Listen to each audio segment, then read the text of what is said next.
hopefully everything is going to pop up here and work the way it's supposed to tonight. Let's hope so. We're going to try anyway. All right.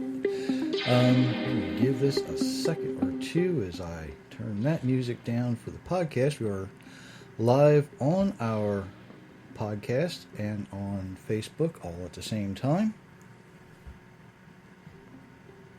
Gotta try stop that. All right. Let me just turn that Hi, all the way Pam. down. There's Pam. And okay. I don't have lights on that microphone again. Welcome everyone to Give God 90. I'm about to make everybody on Facebook land go pop for a second. Hopefully that will pop up there like it's supposed to. There's Kathy's watching Hi, us again. Kathy. Glad to see you. Pam, you have joined the ranks of doing absolutely everything right.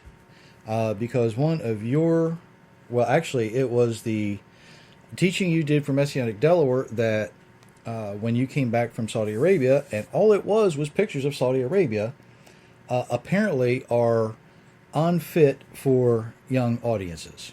So you have joined us in that rank. I don't know what YouTube is doing to warrant this, but I'm kind of surprised I'm still on there. I'm surprised a lot of people are on there the way things are going. But at any rate, we're doing that. Everything that Messianic Delaware is doing is being moved off of YouTube. They're going to a different venue, so all that's good to go.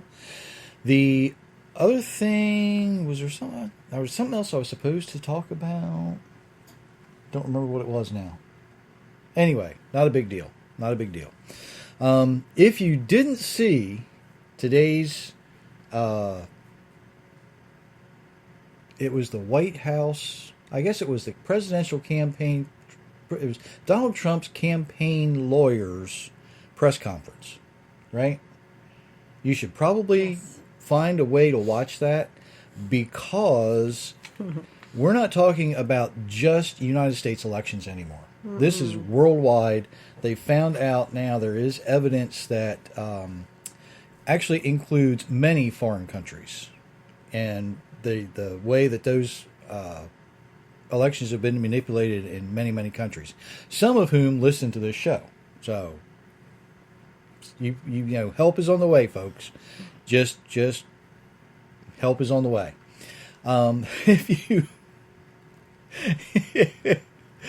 If you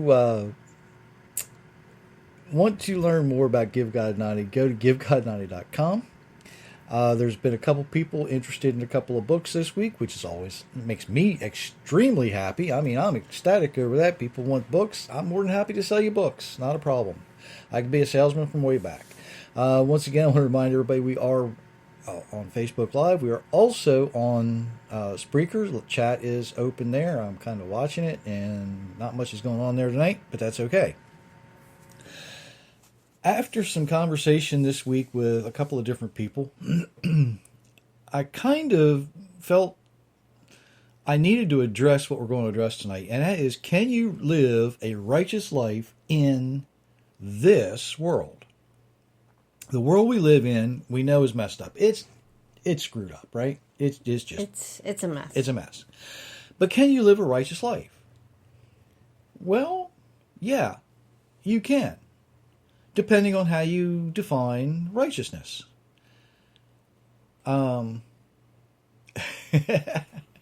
Yes, Kathy, you do. You need both books, Tradition to Truth and God's Universe, God's Rules. Actually, when she's in Millsboro, they're in her car. Believe it or not, there's always a good author always keeps books with him, and so does a good author's wife. Okay, so just remind us. We'll get them to you. Depending on how you define righteous or righteousness, all right. What does it take? Do you know what it takes? I didn't discuss this with you because I like surprising you because the faces I get, I can imagine other people are making the same faces. Yeah, I know. I'm bad like that. I know.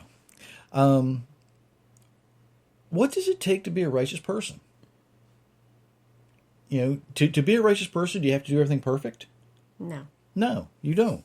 Um, can anyone ever be considered good enough to be considered righteous?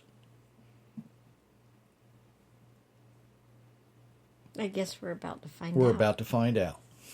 Um, you don't have to be perfect, but you can be kind of good enough. And here, let's look at the way Webster defines righteousness from his 1828. I mean, Noah Webster wrote this. He gets his information directly from King James Bible, right? And he says, as an adjective, righteous is just according to the divine law. Okay, applied to persons, it denotes one who is holy in heart and observant of the divine commands in practice. Isn't that interesting? Isn't that interesting? Now, the word righteous comes from the Hebrew word Zadok. Now, you've probably heard me mention the Melchizedek, right? The righteous king that came to visit Abraham. It's kind of loosely translated as Melchizedek in most English translations. But Melchizedek wasn't the king's name, it was the description: Melech, king, Zadok, righteous. That simple. Okay? If you look it up, you're going to find, now here's something weird. In Strong's number 6662 is righteous, or Zadok. It's defined in Strong's as just or righteous. But what does just mean? Now, just basically, as Webster defines it in 1828 again, regular, orderly, suitable, exactly proportioned or proper. So perfect's not in these definitions anywhere, is it? No, it's not. In an evangelical sense, righteous, religious, influenced by regard to the laws of God, or living in exact conformity to divine will. That's kind of interesting, isn't it? You live as, you're conforming to the Almighty, what the Almighty's will is. In other words, you're living the way He designed you to live. Does that make sense? It does. It can also be defined as innocent or blameless without guilt. The first time we find the word righteous in Scripture is actually in Genesis chapter 7, verse 1. The Lord said to Noah, "Come, you and all your house, into the ark, for you have I seen righteous before me in this generation." Well, what did God see in Noah? Noah obviously wasn't perfect, right?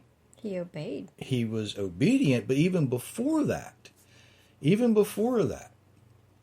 in Genesis 6, 8, and 9, it says, Noah found grace or favor in the eyes of Jehovah. These are the generations of Noah. Noah was a just man. There's that word just, meaning he was doing the best he could, and perfect in his generations. Now, here we see the word perfect, but that's not quite what it's getting at, okay? Let's put it this way. The Hebrew word Zadok defines itself this way. It is the journey to enter worship over time. Or we could say the journey to enter worship takes time. Noah, with all of his faults, was on that journey when the Almighty said, "Hey, Noah, I got a job for you to do. You're going to build a big boat." And it's a big boat, okay? It was a huge undertaking. Now, we meet Abraham, or Abram, in Genesis 11. And we see that Abram was following the instructions he receives from the Creator, but it's not until chapter 15 that we read that because he believed, he was considered righteous. So Abraham goes through all of the trouble to move his family. He goes through all the trouble to do all of these things that's asked of him. And it's not until much later that we see what he's considered, when he's considered as righteous. It seems like the foundation of what is so often is repeated is, if you hear my voice and obey my commands, then you will be my people and I will be your God. Once we learn to trust and we learn to live and have faith by understanding that our Creator will do things that he tells us to do, then we're going to have a relationship worthy of righteousness, right? Mm-hmm. It's not, where you kind of, you get this love at first sight kind of a thing, right? Right. People, a lot of times, if you think about the mixed multitude coming out of Egypt, how many times did they look at Moses and say, you brought us out here to die? Right? It's like, you got us this far, you're going to kill us. And he goes a little bit farther. You got us this far, you're going to kill us. He goes a little bit farther. You got us this far, you're going to kill us. He goes a little bit further. It took them 40 years to figure this out. Some of them never did. The only ones that actually really got it right out of the gate was like Joshua. Joshua's like, he comes back, from looking in the land and says, yeah, we can do this. Everybody else is like, no, we can't do this. 40 years later, Joshua leading the people in, right? There's a lot of examples that we could use with this, but I want to get to something here that's really kind of interesting, and it's actually from Luke chapter 1, because Luke chapter 1, Luke strikes a chord here with something. And beginning in verse 5, go ahead.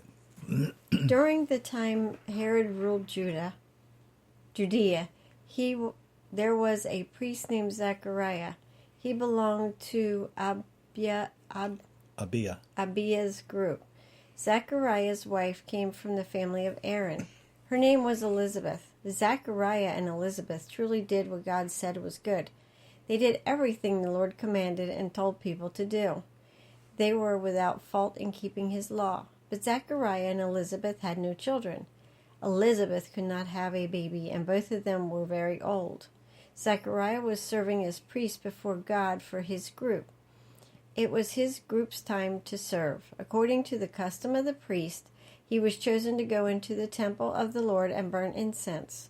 There were a great many people outside praying at that time the incense was offered. Then on the right side of the incense table, an angel of the Lord came and stood before Zechariah. When he saw the angel, Zechariah was confused and frightened. But the angel said to him, Zechariah, don't be afraid. Your prayer has been heard by God. Your wife Elizabeth will give birth to a son. You will name him John. You will be very happy. Many people will be happy because of his birth. John will be a great man for the Lord. He will never drink wine or beer. Even at the time John is born, he will be filled with the Holy Spirit.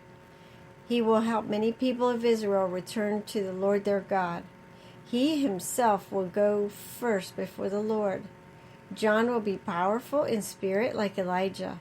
He will make peace between fathers and their children. He will bring those who are not obeying God back to the right way of thinking.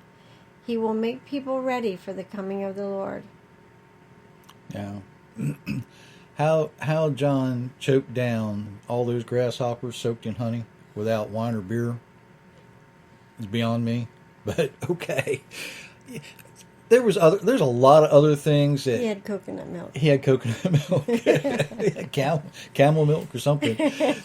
When somebody else reads these things, you notice a lot of things that's in here, and I saw some things in here. I don't know how many times I've read this.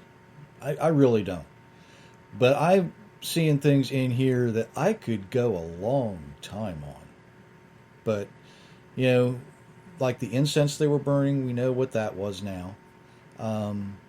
There's just a whole lot of things in here that, Pam, here's your teaching. You need to dig into this. All right.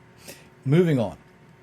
But did you catch the way that Zechariah and Elizabeth are described in verse 6? Zechariah and Elizabeth truly did what God said was good. They did everything the Lord commanded and told people to do. They were without fault in keeping the law. Many English translations say they were righteous. Now, how can they be considered righteous if they didn't receive the greatest blessing of all time? And that was having children. That was considered the greatest blessing that you could receive from the Almighty, having children, right? Luke almost goes to extremes to let us know that they were oh good, we got more. I can't see who that is, but that's okay. Luke goes to extremes, okay, to let us know some things here, some very important things. How do we know for sure that it was Elisheva, Elizabeth, who couldn't have children? There's Rebecca too. How do we know for sure all these things? Luke tells us these things. We kind of take them on their own merit. But here's the really cool thing. Zechariah and Elizabeth did everything right. They were going through, well, I shouldn't say they were just going through the motions. They were doing everything they could possibly do. Everything was in place for this couple until, and it was finally brought to fruition in time. Remember, I said that in the meaning of Zedek, righteous, is you enter into worship over time. The time finally was filled for Zechariah and Elizabeth when they were old. And that particular translation says they were very old. Some translations say they were stricken in years. Now, I don't know how old stricken in years are. I don't think we've reached that yet. Okay? But, they were old. They were just beyond the time of average people having children, right? I mean, they were old. We'll just leave it at that. Having used these examples of these righteous people, okay, whether it's Noah or Abraham or Zechariah and Elizabeth, how then how's Paul able to write in Romans 3:23 that all have sinned and come short of the glory of God? If all have sinned, how can these people be considered righteous? Well, that's kind of easy if you go back and read something that Solomon wrote in Ecclesiastes 15 and following. Ecclesiastes 7. I'm sorry, Ecclesiastes 7, verse 15 to 20. Go ahead. In my futile life, I have seen everything. There is a righteous man who perishes in spite of his righteousness, and there is a wicked man who lives long in spite of his evil. Don't be excessively righteous, and don't be overly wise. Why should you destroy yourself? Don't be excessively wicked, and don't be foolish. Why should you die before your time? It is good that you grasp the one, and do not let the other slip from your hand. For the one who fears God will end up with both of them. Wisdom makes the wise man stronger than 10 rulers of a city. There is certainly no righteous man on earth who does good and never sins. Wait a minute. What was verse 20? There is certainly no righteous man on earth who does good and never sins. You think Paul had that in mind when he wrote Romans 3:23? I think so. For all have sinned. All have sinned. Even the righteous can't get it right. Because righteous does not mean perfect. Righteous doesn't mean you've gotten where you're going. Righteous just simply means you are entering into that worship over a period of time. Right? So, what makes someone righteous? It's obviously not because they don't sin. How do we find favor or grace in the eyes of our Creator? Well, we begin by following His instructions. We learn a little bit more because we trust Him, right? We do more than just go through the motions. How do married people stay married for many, many, many years? They just do. Some. Okay. How do happily married people stay happily married for many, many years? Maybe I should ask it that way. We both know a lot of people who've been married for a long time, but they ain't necessarily happy, right? True. Well, the thing is, you create that relationship, and it takes time to build that bond. It takes time to work on it. The whole concept of love at first sight, we could probably replace that saying with lust at first sight, right? I mean, that's what it is. That's more human be honest. nature. So, but that's not what it is. When we hear the good news from the Almighty, when we hear repent for the kingdom of heaven is at hand, when we hear, you know what, somebody has died so you don't have to, when we hear there is hope in the resurrection, that begins this thought process in our minds. And as we go through the motions over time, that's when we actually truly begin to enter worship. Now, there's a lot of people who say, boy, the first time I heard this message, I turned my life right around and I kept on going. No, you didn't. You began the process. Mm-hmm. Back in the garden, here we go back to Genesis, all right? When God tells Adam, don't eat the fruit from the tree of the knowledge of good and evil, or you will die. It didn't mean he was going to be dead like right now. He begins the process of death. Man was initially intended to live forever, right? Right. But because Eve, thereby us, messed up, the process of death was begun. So to regain that process of entering back into the wholeness of life takes time. You begin, and the longer you stay on that process, and you can begin on this process that's kind of a wide road, but the farther you get down that road, it's just like it gets narrower and narrower and narrower. And finally, that's why it says that narrow is the gate, right? Right. Because it just keeps dwindling down. And there's things that you eventually get to the point where you don't care about the stuff off the path. You just do what's on the road. Okay? So, are we going to get it right every time? Absolutely not. You know what? Noah didn't get it right. Abraham certainly didn't get it right. Moses didn't get it right. Right? I mean, that's kind of evident the second time, when he was supposed to proclaim the rock and he hit the rock the second time, and he didn't get to enter into the promised land, right? So Moses didn't get it right. If you read the rest of Luke 1, you find out Zechariah didn't get it right. Okay? He wound up deaf and unable to speak until John was born. Perfection isn't our goal. Righteousness is our goal. Being able to enter into that form of worship that takes time to get there, just like it takes time to work on any good relationship. The journey to enter into worship with the Most High does take time. We don't get there overnight. Some of us don't get there for many, many, many, many years. Zechariah and Elizabeth, until the time was right when they were well stricken in years. Noah was more than 500 years old when the Almighty told him to build the ark. Moses was 80 years old when he met, when he had the job interview at the burning bush, right? I don't know how old Zechariah and Elizabeth were.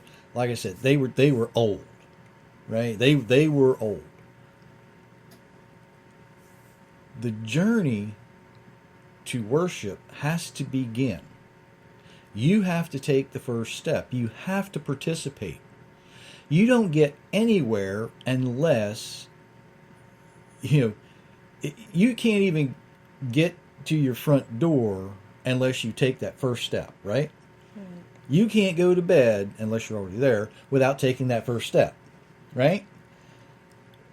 I'm just saying. Unless you're already where you think you need to be, you can't get there unless you go there. Right. It doesn't happen. That's where Give God 90 can help. We can help you make those little choices that you need to make every day, right? Just simply turning your life around a little bit at a time. Because small choices lead up to a big difference, right?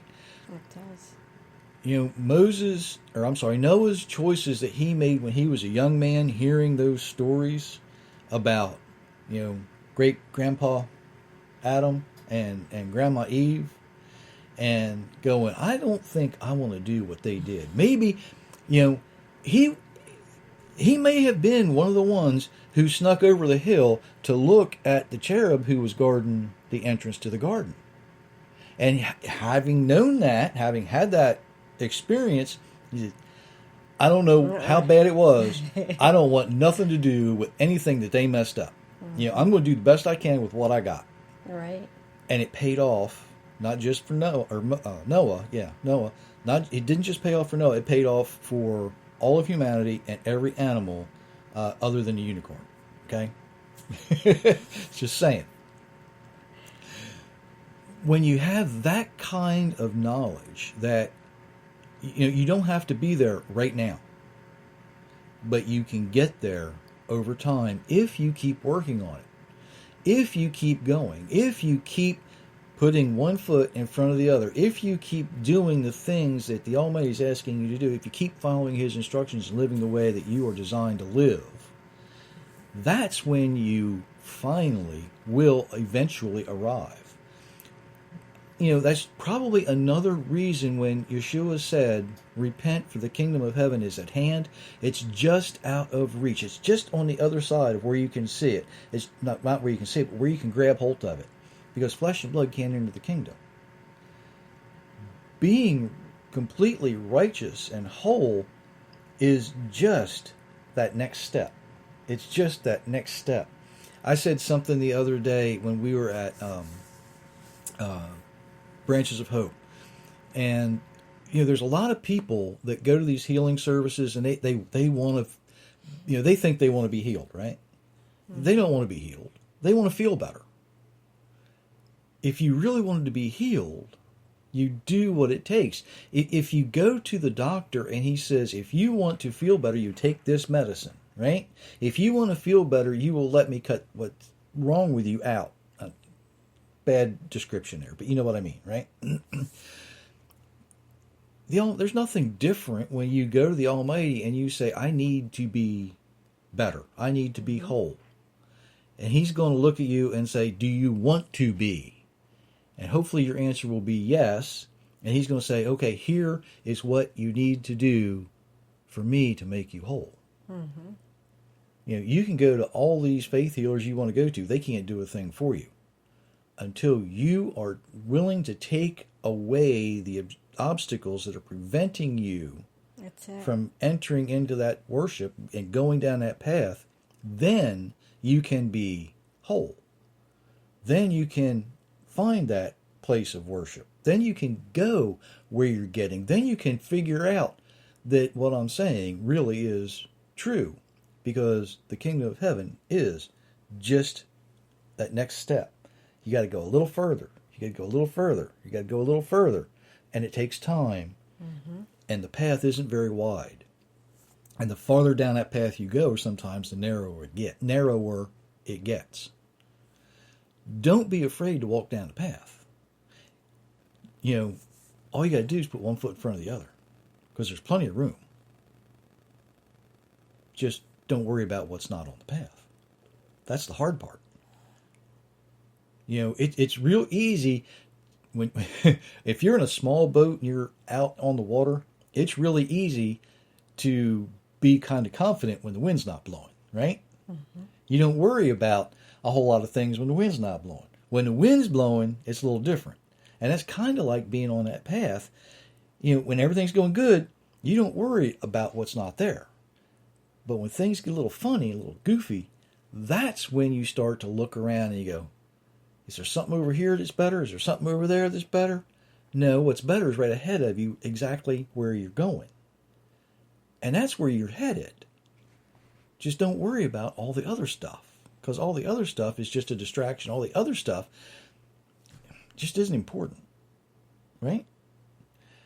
We're not looking for perfection. I don't know how many times I've heard preachers say, we're striving for perfection. You're never going to get to perfection. But you can be considered righteous in the eyes of the Almighty. You're still going to sin. Just not as much, right? Hopefully. You're still going to be, look at David. David had problems throughout his entire life, but he was still considered righteous. The reason why is over time, you're entering that relationship of worship. And that's where you're headed. That's where you want to go. That's what you're striving for. That's what you want. So, is there anything else you wanted to add to that? No? Good. Because my voice is about to give up on me. Thanks for listening, everyone, whether you're listening to us live or whether you're listening to us later. I know there's a lot of you out there, especially that listen to the audio podcast only. And, you folks, there's people in countries where they will play this and there will be 20 people sitting around listening and discussing it. Okay? Don't be afraid to use it that way. Don't forget the like buttons, the share buttons, and all that good stuff. We really do appreciate all of those things. By the way, if you do happen to go to GiveGodMoney.com, there's a support button there. Don't be afraid to click that either. Okay, just saying. Commercial's over. Ladies and gentlemen, we do... I'm terrible at begging for money, ain't I? I really am. We really do appreciate each and every one of you. Until next time, have a blessed week, and we do pray many blessings for each and every one of you. Yes, we do. Thank you, everyone.